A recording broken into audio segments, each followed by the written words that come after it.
Hello friends, welcome to our YouTube channel Geography Genius led by Anshuman Mishra. So hope you all have a great day. आज हम बात करेंगे उन topics के बारे में जो हमारे छूट गए थे, मतलब स्लैश एंड बर्न के बारे में। स्लैश एंड बर्न के इंटरनेशनली और नेशनली दोनों ही डिफरेंट नेम्स हैं। अगर हम बात करें इंडिया में, तो इंडिया में कई सारे नेम्स हैं और डिफरेंट रीजन के डिफरेंट हिमालयन बेल्ट का अलग है, वेस्टर्न घाट्स का अलग है और झारखंड का अलग है। और अगर हम बात करें फिर अगर हम अपना यही देखें, मध्य प्रदेश, आंध्र प्रदेश, ये सब रीजन का देखें तो सबका डिफरेंट नेम है। बात करें इंटरनेशनली तो मैक्सिको, सेंट्रल अमेरिका का अलग है, वेनेजुएला का अलग है, ब्राजील का अलग है। तो सारे कंट्रीज ने स्लैश एंड बर्न के इस प्रोसेस को डिफरेंट नाम दिया है। कुछ तरीके बताऊंगा ताकि आप इनको अच्छे से रिवाइज कर सकें। ट्रिक्स कुछ इसके लिए खास हमने निमोनिक्स बनाने की कोशिश की, लेकिन इससे कुछ खास बन नहीं रहा है। लेकिन मैं आपको दो जो इसमें बहुत इंपॉर्टेंट है उनके बारे में ट्रिक्स बताऊंगा। तो लोगों ने कमेंट भी किया कि उसमें ये चीजें नहीं कवर है, तो कवर कर लेंगे आज, ठीक है। बहुत सारी चीजें कवर करने वाले हैं। हम बात करेंगे स्लैश एंड बर्न के अदर नेम्स के बारे में बात करेंगे। उसके बाद हम primitive type of farming, intensive type of farming, commercial farming और इंट्रोडक्शन ऑफ द चैप्टर। अगर हम बात करें और भी क्या क्या चीजें हैं, वीट के बारे में बात करेंगे, राइस के बारे में बात करेंगे और सबसे इंपॉर्टेंट राबी, जैद और खारिफ क्रॉप्स के बारे में बात करेंगे और समझेंगे कि ये चीजें हैं क्या और क्यों इतना कंफ्यूज करती हैं लोगों को। So let's first of all let's begin with that. Introductory part क्या है? इंट्रोडक्टरी पार्ट बस इतना है कि इंडिया एक बहुत ही ज्यादा इंपॉर्टेंट कंट्री है इन एग्रीकल्चरल एस्पेक्ट्स, बिकॉज बहुत सालों से प्रैक्टिस हो रहा है। ये कम से कम 100-150 साल की बात नहीं है, बहुत सालों से प्रैक्टिस हो रहा है। अगर हम बात करें ग्लोबलाइजेशन ऑफ इंडियन एग्रीकल्चर के बारे में, तो वहां पे मैंने आपको समझाया था कि ये बेसिकली ये टॉपिक्स हैं क्या, किस तरीके से हैं और ये इंडिया एग्रीकल्चर का किस तरीके से इंडिया का रोल है एग्रीकल्चर में, ठीक है। मैंने सब एक्सप्लेन किया था वहां पे, लेकिन दोबारा मैं आपको बताता हूँ। So it is not of 3-4 days, मतलब ये एकदम नया नहीं है। इंडस्ट्री, अगर हम बात करें इंडस्ट्रियल चीजों के बारे में, तो इंडस्ट्रियल रिवॉल्यूशन जब यूरोप में इतना जल्दी हुआ है, जल्दी कम से कम 200-300 400 साल पहले, तो इंडिया में तो काफी टाइम लगा होगा, ठीक है। तो काफी टाइम लगा। तो इंडस्ट्रियल जब इतनी देर बाद आया है, तो ऑफकोर्स एग्रीकल्चर लेकिन बहुत साल से प्रैक्टिस हो रहा है। ये आज कल का नहीं है, बहुत पुराना है, ठीक है। सो ये बहुत इंपॉर्टेंट पार्ट था। और 2/3 हमारी कंट्री की पॉपुलेशन एग्रीकल्चरल सेक्टर के अंदर इन्वॉल्व है, मतलब प्राइमरी सेक्टर में इन्वॉल्व है, ठीक है। तो ये बहुत ही इंपॉर्टेंट चीज थी। प्राइमरी सेक्टर में एग्रीकल्चर, मतलब यही चीजें नहीं है, और भी बहुत सारी चीजें हैं, तो इसीलिए ऐसी बात की मैंने, ठीक है। So leave all these things. जो एग्रीकल्चर है ये केवल कुछ फूड ग्रेन्स ही नहीं देता हमको, मतलब कि कुछ खाने के ही सामान, कुछ खाने की चीजें नहीं देता, जैसे पल्स, राइस। इसी के अलावा भी बहुत सारी चीजें देता है, जैसे कॉटन, जो कि मैन्युफैक्चरिंग यूनिट्स के लिए, रॉ मटेरियल के लिए बहुत इंपॉर्टेंट, मतलब रॉ मटेरियल है वो, ताकि मैन्युफैक्चरिंग यूनिट्स उसका इस्तेमाल कर सके, कुछ भी सामान मैन्युफैक्चर करने के लिए। सो ये इसी एस्पेक्ट के लिए नहीं, बहुत सारे अदर भी इसके ऊपर डिपेंडेंट है, ठीक है। चाहे वो टर्शरी हो, सेकेंडरी हो, और ये सब आपने इकोनॉमिक्स में पढ़ा है, टर्शरी हो या सेकेंडरी हो, वो भी एक तरीके से प्राइमरी पर डायरेक्टली और इनडायरेक्टली डिपेंडेंट है। What is primitive subsistence farming? सबसे पहले हम इसके बारे में बात करते हैं। देखो, कुछ ऐसे अभी भी, जैसे अगर बात करें अर्बन और रूरल एरिया का, अगर हम एक कंपैरिजन लें, एक कंपैरिजन ग्राफ समझने की कोशिश करें, तो उसमें हमको ये पता चलेगा कि जो अर्बन एरियाज हैं वो कम पैचेस के अंदर, बहुत सारे, उनके पास बहुत कम लैंड है, उसके ऊपर वो मॉडर्न फार्मिंग मेथड्स का इस्तेमाल करके काफी सारी प्रोडक्टिविटी लेने की कोशिश कर रहे हैं। मतलब काफी सारी प्रोडक्टिविटी। खुद ही सोचो, जब जिसके पास एग्रीकल्चरल लैंड्स बहुत कम है, जिस सिटी के पास, वो सिटी क्या करेगी? या तो गांव से कुछ सामान लेगी, या तो अगर वो इस सिटी में ग्रो कर रहा है तो कुछ ऐसे मेथड का इस्तेमाल करेगा ताकि ज्यादा प्रोडक्टिविटी। इतनी प्रोडक्टिविटी के ऊपर ध्यान नहीं दिया जा रहा है। काफी सारा लैंड है, काफी सारा फार्मिंग लैंड है और उस पर ही काम हो रहा है। तो हम अगर बात करें तो ये अभी भी रूरल एरिया में इस्तेमाल हो रहा है। प्रिमिटिव सब्सिस्टेंस फार्मिंग, जो ये फार्मिंग टाइप का मेथड है, ये केवल रूरल एरियाज में बेसिकली इस्तेमाल हो रहा है।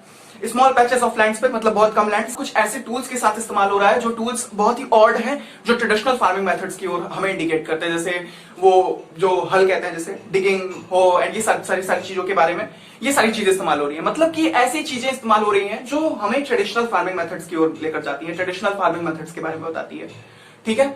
सो ये है प्रिमिटिव सब्सिस्टेंस फार्मिंग। इसके अंदर एक टॉपिक आता है, वो है स्लैश एंड बर्न। अब आने वाले हैं हम इस टॉपिक के ऊपर। तो ये स्लैश एंड बर्न है क्या? सबसे पहले तो ये जान लो। तो ये एक ऐसा फिनोमेना, मैं आपको बताता हूं कि क्या है, ठीक है। अगर हम बात करें, कुछ ऐसे लैंड्स होते हैं जब आप बराबर उस पे क्रॉप्स ग्रो करेंगे तो फर्टिलिटी लैंड्स की डिक्रीज होने लगती है। मतलब कि फर्टिलिटी जो होती है, देखो ह्यूमस होते हैं, कुछ ऑर्गेनिक मैन्योर्स होते हैं, वो डिक्रीज करने लगते हैं अगर आप बार बार उस पे क्रॉप्स को ग्रो करोगे।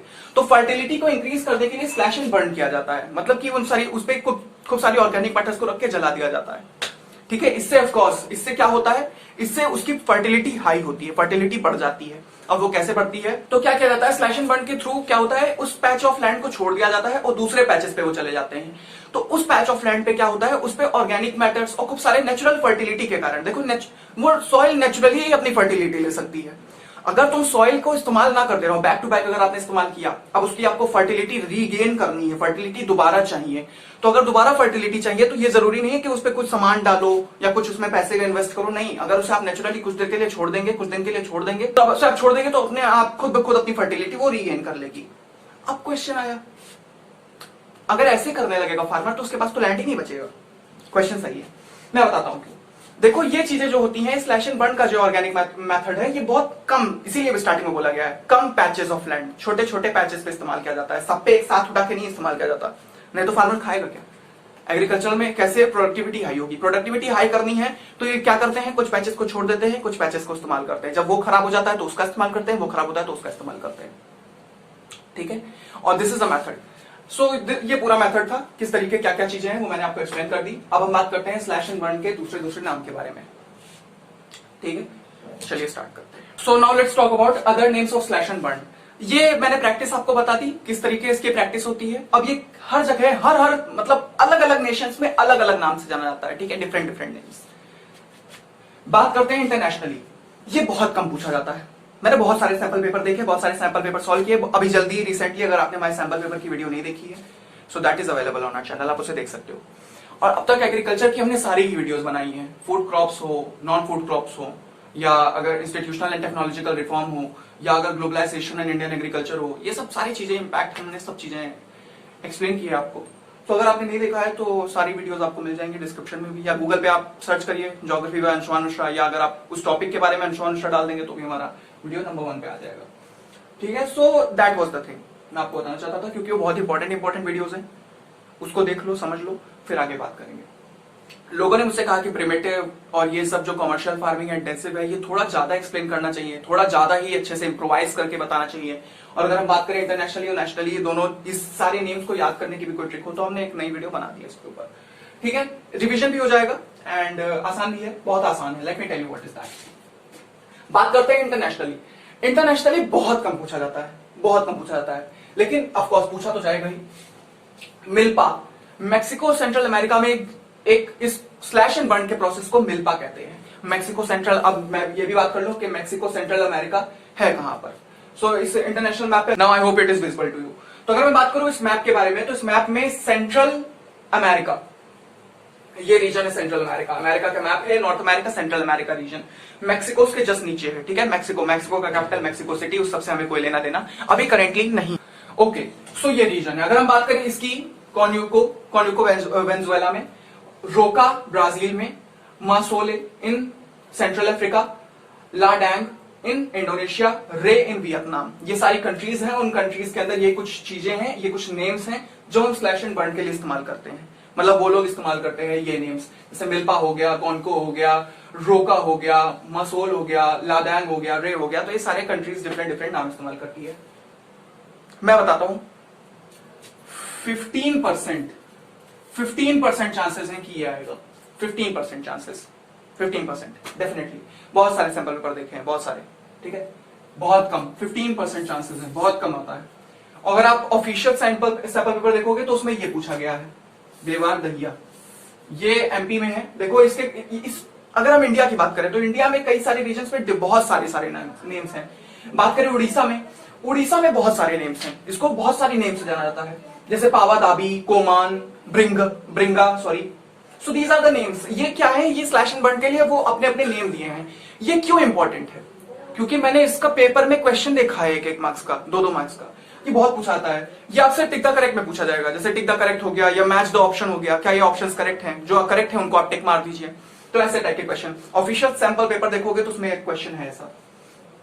दहिया बेवार सबसे ज्यादा पूछे जाने वाला ये वाला है, और ये वाला है जुमिंग है नॉर्थ ईस्टर्न रीजन में, मतलब इस वाले रीजन में। ये वाला जो रीजन है, इस रीजन में बेसिकली इसको जुमिंग बोलते हैं, स्लैश एंड बर्न के प्रोसेस को। और अगर हम बात करें दहिया और ये, तो ये एमपी जो रीजन है, एमपी में इसको दहिया बेवार बोलते हैं, ठीक है। बाकी आंध्र प्रदेश में इसको पोडू पेंडा, इतना ज्यादा ये पूछा नहीं जाता है। बेसिकली अगर बात करें तो ये एमपी में दहिया और जुमिंग इन नॉर्थ ईस्टर्न रीजन बहुत पूछा जाता है, बहुत पूछा जाता है। बहुत सारे सैंपल पेपर सॉल्व किए हैं, उसमें मैंने बता रहा हूं, उसके मैं एकदम एक तरीके से सिनेरियो लेके बता रहा हूं, ये बहुत पूछा जाता है। सो इसके लिए अगर आपको ट्रिक चाहिए तो ट्रिक मैं बता दे रहा हूं। दहिया गाने पे एमपी और नॉर्थ ईस्टर्न रीजन दोनों झूमा, ठीक है, तो ये केवल इन दोनों के लिए, this is for these both. क्यों मैं इन्हीं दोनों के लिए क्यों बता रहा हूं, क्योंकि ये दोनों पूछे जा सकते हैं और ये बहुत ही ज्यादा इंपॉर्टेंट है। ठीक है, zooming in north Eastern reason is very very important. अगर हम बात करें बेवार और दैया मध्य प्रदेश में, बहुत इंपॉर्टेंट है, ये दोनों बहुत पूछे जाते हैं। फिर बात करें और भी हैं, जैसे ये बहुत पूछा जाता है, कुमारी बहुत पूछा जाता है वेस्टर्न घाट्स के लिए। वेस्टर्न घाट्स, क्या वेस्टर्न घाट्स ये होता है, ठीक है, वेस्टर्न तो बहुत पूछा जाता है। इस वाले रीजन में इसको कुमारी बोलते हैं, ठीक है, इस स्लैश एंड बर्न, ये सारे नेम स्लैश और बर्न के हैं। ठीक है, ये प्रोसेस है, अभी प्रोसेस को एक्सप्लेन किया। क्या हुआ, फर्टिलिटी डिक्रीज हुई, उस फर्टिलिटी को इंक्रीज करने के लिए उस लैंड के पैचेस को छोड़ दिया गया। बहुत ही ज्यादा पूछे जाते हैं, बहुत पूछे जाते हैं। Zooming in north Eastern reason and Bewar and दैया इन मध्य प्रदेश, बहुत पूछा जाता है। फिर उसके बाद कुमारी वेस्टर्न घाट्स, और फिर एक लास्ट जो बहुत पूछा जा सकता है वो है खेल हिमाचल में। बस बस बस बस, इसके लिए मैंने आपको ट्रिक भी बताई, दैया गाने पे मध्य प्रदेश और नॉर्थ ईस्टर्न रीजन दोनों झूमा। ठीक है, तो ये सारी ट्रिक्स हैं, इसके लिए आप याद कर लो। बहुत ज्यादा, इसके 15% चांसेस हैं, बहुत कम पूछा जाता है, बहुत वेरी वेरी लेस, बहुत सारा कम। लेकिन अगर आपको पूछा भी जाए तो Milpa in Mexico in Central America, Conuco in Venezuela, Roca in Brazil, Masole in Central Africa, Ladang in Indonesia, Ray in Vietnam. बात करें इसकी Bewar Dahiya Madhya Pradesh, Jhumming North Eastern region, Penda Andhra Pradesh, Pama Dabi and Koman and Bringa in Orissa, Kumari in Western Ghats, Valre in South Eastern regions, in Southern Eastern regions. Southern Eastern regions मतलब क्या, Southern Eastern region, southern Eastern reason, इस reason में इसको ये बोला जाता है। ठीक है, फिर हिमालयन बेल्ट, हिमालयन बेल्ट, ये हिमालयन बेल्ट है, इसको खेल बोला जाता है वहां पे। ठीक है, स्लैश एंड बर्न के प्रोसेस को। और फिर बात करें पूर्वा, ये झारखंड के अंदर है। ठीक है, सो ये सारी चीजें मैंने आपको एक्सप्लेन कर दी, ये भी बता दिया, ये भी बता दिया, ये भी बता दिया, ये भी बता दिया, ये भी सब बता दिया है। ये बहुत कम पूछा जाता है, लेकिन ये बहुत पूछा जाएगा, तो आप इसको याद कर लो। ठीक है, वापस एक बार रिपीट कर दिया, तो दैया गाने पे मध्य प्रदेश और नॉर्थ ईस्टर्न रीजन दोनों झूमा, इंपॉर्टेंट था, एक्सप्लेन कर दिया। आगे बात करते हैं इंटेंसिव सबसिस्टेंस फार्मिंग। ये कैसी फार्मिंग है? If we talk about this farming, ये थोड़ी सी डिफरेंट है सबके, अगर हम सबसे बात करें तो ये थोड़ा डिफरेंट है। क्यों? क्योंकि ये बहुत ही ज्यादा कम लैंड्स के एरिया पे, मतलब जहां पे बहुत पॉपुलेशन है।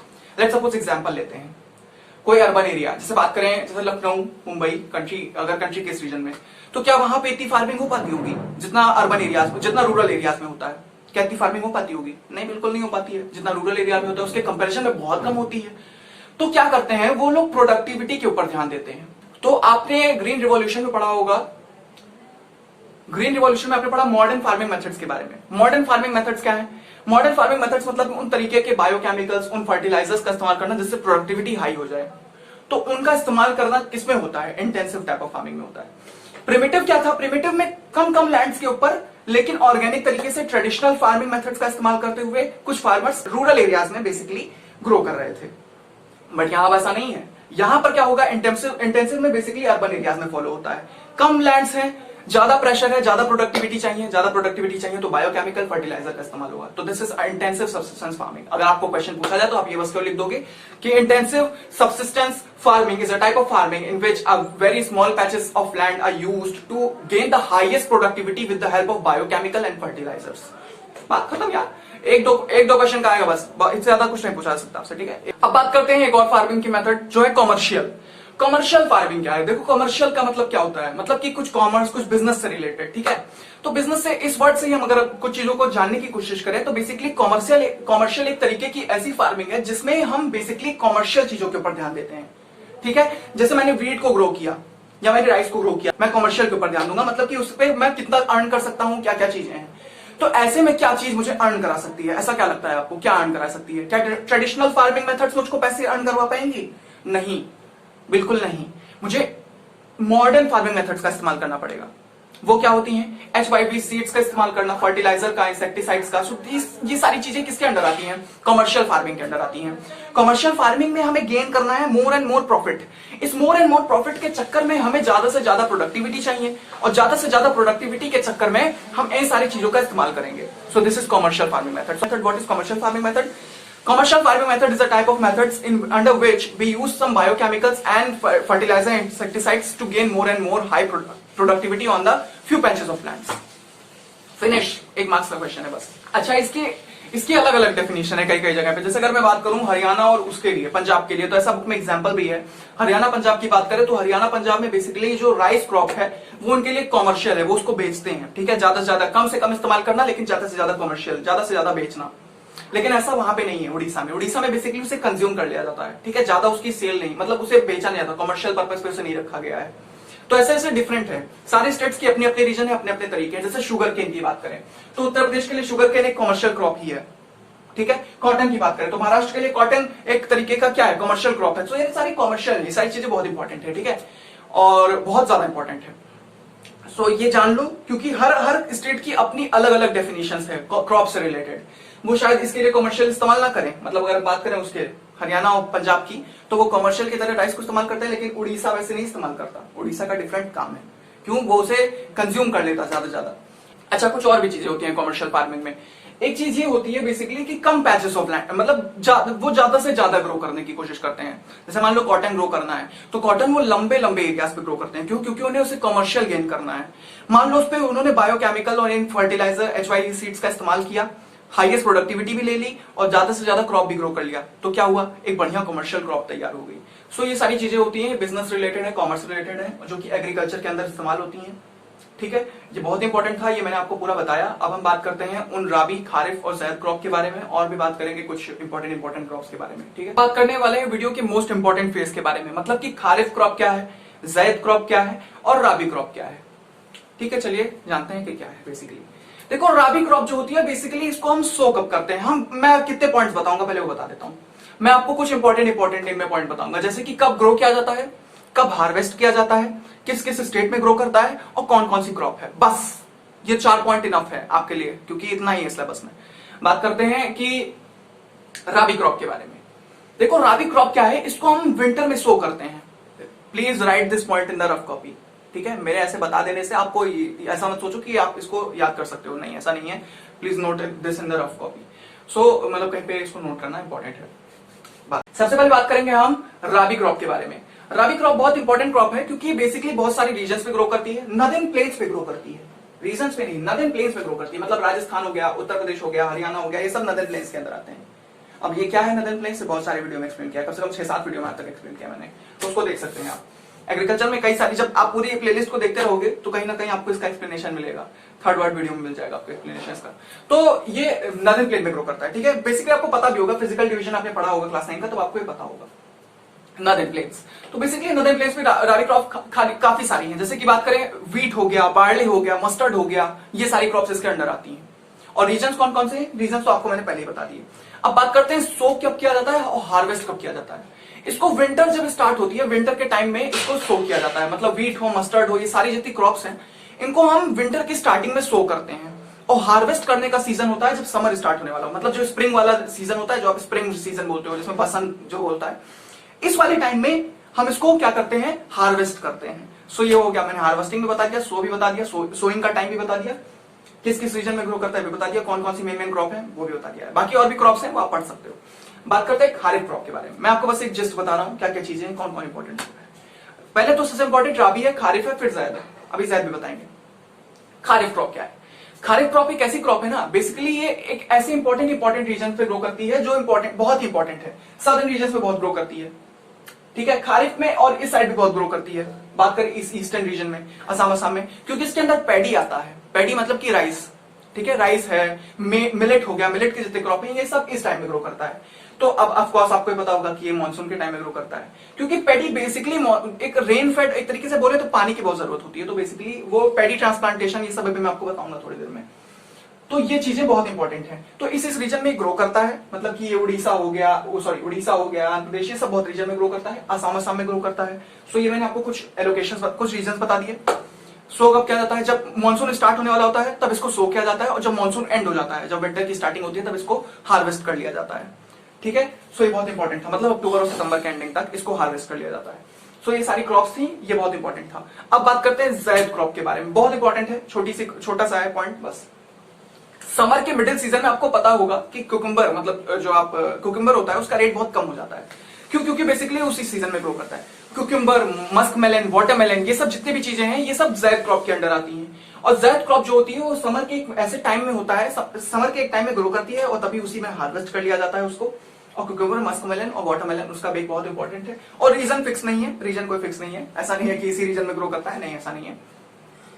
तो ये था थोड़ा सा हमने आपको बताया। बहुत सारे कमेंट भी आए थे मुझको कि रीजन इस सबको बताओ कि ये जैद क्या है, खालिद क्या है, और अगर बात करें हम रावी क्या है, तो मैंने आपको एक्सप्लेन किया। ये छोटे छोटे जिस्ट हैं, छोटे छोटे इंपॉर्टेंट पॉइंट हैं, और मैंने जिस तरह एक्सप्लेन किया है आई होप आपको ये पूरा लॉन्ग टाइम याद हो। इसको नोट करते रहना तो आपको अच्छे से याद हो जाएगा। Now let's talk about the major crops. Major crops बहुत हैं।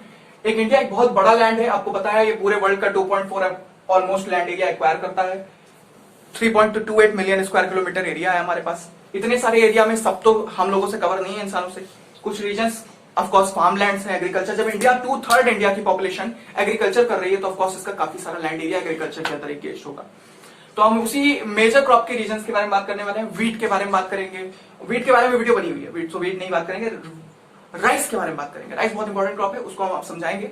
इंट्रोडक्शन था इसमें, राइस था, सारी खारिफ राबी सब मैंने बता दिया आपको। राइस क्रॉप के बारे में बात कर लेते हैं। तो राइस क्रॉप के बारे में बहुत छोटी सी चीजें मैं आपको थोड़ा जिस्ट बताऊंगा, क्या क्या चीजें हैं बहुत इंपॉर्टेंट, क्योंकि मैं पहले भी एक्सप्लेन कर चुका हूं अपने वीडियोस में। ये एक तरीके की होती है स्टेपल क्रॉप। स्टेपल क्रॉप क्या होते हैं? ये ऐसे तरीके के क्रॉप होते हैं जिनका डोमिनेंस हो सबकी डाइट में।